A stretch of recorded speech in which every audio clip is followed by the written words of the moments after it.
안녕하십니까. 일요일 밤 여수 MBC 뉴스데스크입니다. 당대표 출마를 선언한 더불어민주당 이재명 상임고문이 광주를 방문했습니다. 5.18 민주묘지를 참배한 자리에서 유능한 민주당, 이기는 민주당으로 만들겠다고 밝혔습니다. 조현성 기자입니다. 이재명 고문은 다짐을 하기 위해 광주에 왔다고 했습니다. 정치는 국민의 생명과 안전을 지키는 동시에 더 나은 미래를 만들어내는 것이라며 다음 달 28일로 예정된 전당대회 당대표 출마의 변을 밝혔습니다. 더 나은 세상으로, 새로운 대한민국으로, 그리고 그 속에서 주도적 역할을 하는 유능하고 강한 민주당을 꼭 만들겠다는 다짐을 하러 광주는 자신을 사회적으로 재탄생하게 한 사회적 어머니라는 말을 자주 하고 있다는 이 고문. 묘지 참배에 앞서 방명록에도 광주 정신을 계승하겠다는 뜻을 분명히 했습니다.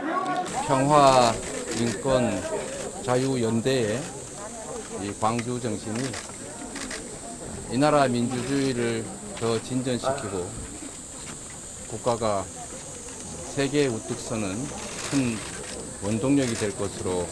주말에는 경남 김해 봉화마을을 찾아 고 노무현 대통령의 묘소를 참배한 이 고문은 5.18 묘지를 방문하며 영호남의 순회 일정을 마무리했습니다. 전당대회를 한 달에 앞두고 이재명 대세론에 대한 견제가 더욱 격화될 것으로 예상되는 상황에서 이재명 고문의 향후 행보에 관심이 쏠리고 있습니다. MBC 뉴스 조현성입니다. 여야가 후반기 국회 원구성에 합의한 가운데 전남 동부지역 국회의원들이 활동할 상임위원회도 확정됐습니다. 국회 농회수위에는 주철현 의원과 김승남 의원이 다시 배정됐고, 특히 김승남 의원은 국민의힘 이양수 의원과 함께 농해수위 간사를 맡았습니다. 또 소병철 의원은 정무위원회와 정보위원회 위원을 겸직하고 서동용 의원은 교육위원회에서 활동하게 됩니다.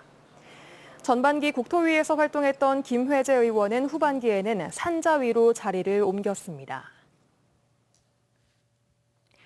광주와 전남의 코로나19 신규 확진자가 일주일 만에 2배 가까이 늘었습니다. 어제 광주에서는 1,670명, 전남에서는 1,776명 등 모두 3,400여 명이 신규 확진됐으며 주말 검사 건수 감소로 확진자가 줄어드는 흐름과 달리 오히려 평일보다 늘어났습니다. 또 엿새째 3,000명대 확진자가 나오며 직전 토요일인 지난 16일 1,800명대에 2배 근접하는 확산세를 보였습니다.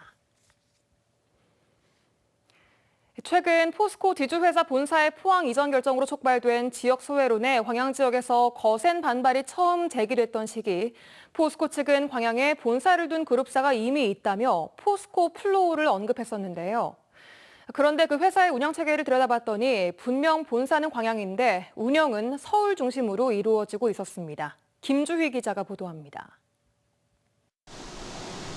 광양시 금호동에 소재한 포스코 홀딩스의 그룹사 포스코 플로우.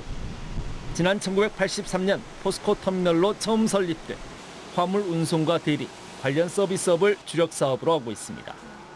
올해 초 포스코 홀딩스 본사의 포항 이전 계획이 발표되면서 지역 소외 여론이 거세게 제기될 당시에도 포스코 측은 광양에 본사를 둔 그룹사로 포스코 플로우를 언급하기도 했습니다. 그런데 자세히 들여다보니 이상한 점이 있습니다. 포스코 플로우의 본사만 광양으로 돼 있을 뿐 실질적인 운송 계약 등 주요 사업들은 서울을 중심으로 이루어지는 겁니다. 전체 조직 6실 가운데 CTS 사업실과 철강 물류실 내 국내 철강 물류그룹만 광양에 소재해 있는 것으로 확인됐습니다. 정도 경영실, 경영기획실, 사업개발실, 원료산업 물류실 등은 대부분 서울에 소재해 운영되고 있는 겁니다. 현재 근무 직원 전체 200여 명 가운데 170여 명이 서울에서 근무 중입니다. 이에 대해 포스코 플로우 측은 올해 초 지주회사 설립으로 포스코 물류사업부에 업무가 이관됐고 화주들의 사업장이 서울과 인천에 있어 업무의 연계성 때문에 발생한 상황이라고 말합니다. 단순히 이제 법인 소재지가 있어서 그런다 이런 부분들이라기보다는 뭔가 광양에 소재할 필요성이 있어야 그 다음에 검토가 들어갈 수 있을 것 같습니다. 포스코 플로우의 올해 예상 매출액만 2조 원을 넘어설 것으로 보입니다. 한 해 2조 원이 넘는 매출을 올리는 기업이 지역에 본사를 두고 법인세를 내는 것만으로도 지역 경제 효과는 적지 않습니다. 그럼에도 보다 근본적인 차원에서 광양시가 미래 기업 도시로 성장해 나가기 위해서는 무늬만 지역에 본사를 두는 기업이 아니라 지역을 중심으로 실질적인 기업 활동이 이루어져야 합니다. 본사에 대한 정체성 확립과 실질적인 역할을 할 수 있도록 하는 것이 우리가 요구하는 그런 사항이 되겠습니다.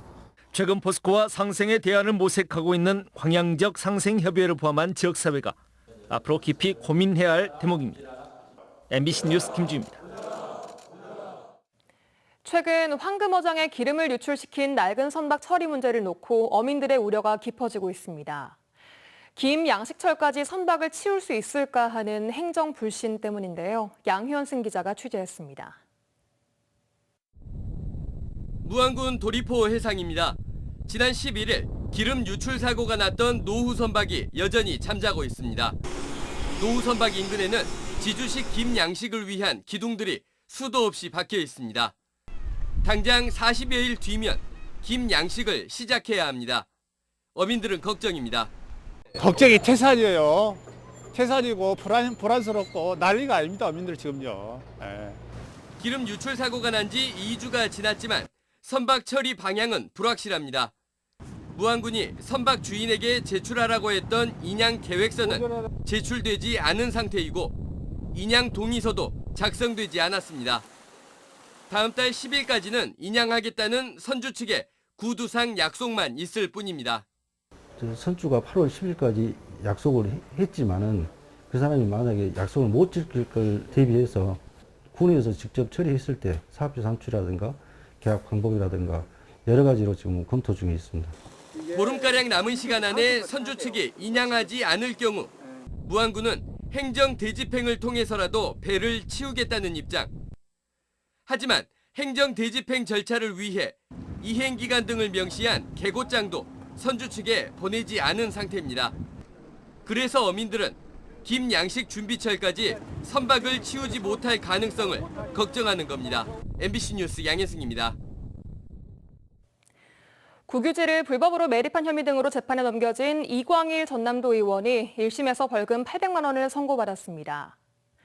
광주지법 순천지원 형사 3단독은 국토의 계획 및 이용에 관한 법률 위반 등의 혐의로 기소된 이광일 도의원에 대해 최근 벌금 800만 원을 선고했습니다. 이 의원은 우량농지 조성공사를 추진하면서 당초 계획과 달리 변경 허가를 받지 않은 채 최고 8.6m 높이의 석축을 쌓고 국유지 등 14필지를 무단으로 성토한 혐의를 받고 있습니다. 이번 판결에 대해 이 의원은 법리상 다르게 해석될 여지가 있고 실제로 수익을 얻은 것이 없다며 항소했다고 밝혔습니다.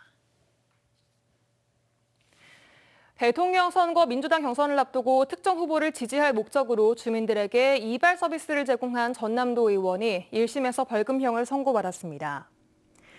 광주지법 순천지원 제1형사부는 공직선거법 위반 혐의로 기소된 한숙경 도의원에게 벌금 70만 원을 선고했습니다.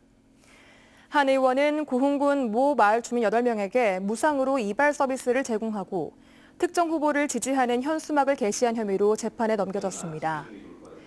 재판부는 공직선거법이 허용하지 않는 선거운동을 해 당내 경선의 공정성을 해쳤다면서도 금액이 적고 전과가 없는 점 등을 고려했다며 양형 이유를 설명했습니다. 광주지법 순천지원 제1형사부는 특수상해와 주거침입 등의 혐의로 기소된 50대 여성에게 징역 1년에 집행유예 2년을 선고하고 보호 관찰을 명령했습니다. 해당 여성은 지난 3월 순천에 있는 전 남자친구의 집에 침입해 둔기로 현관문을 부수고 남성의 머리에 상해를 입힌 혐의 등으로 재판에 넘겨졌습니다. 재판부는 경찰 조사를 받고 석방된 뒤 다시 피해자의 집에 침입해 상해를 입히는 등 죄질이 매우 좋지 않다면서도 벌금형 이외에 범죄 전력이 없고 피해자가 선처를 원하고 있다며 양형 이유를 설명했습니다. 2,000원선을 유지하던 전남 지역 휘발유 가격이 유류세 인하폭 확대 등의 효과로 1,900원대로 하락했습니다. 한국석유공사 오피넷 자료에 따르면 전남 지역 주유소에서 판매하는 평균 휘발유 가격은 리터당 1,985원으로 지난주 일요일보다 66원 떨어졌습니다.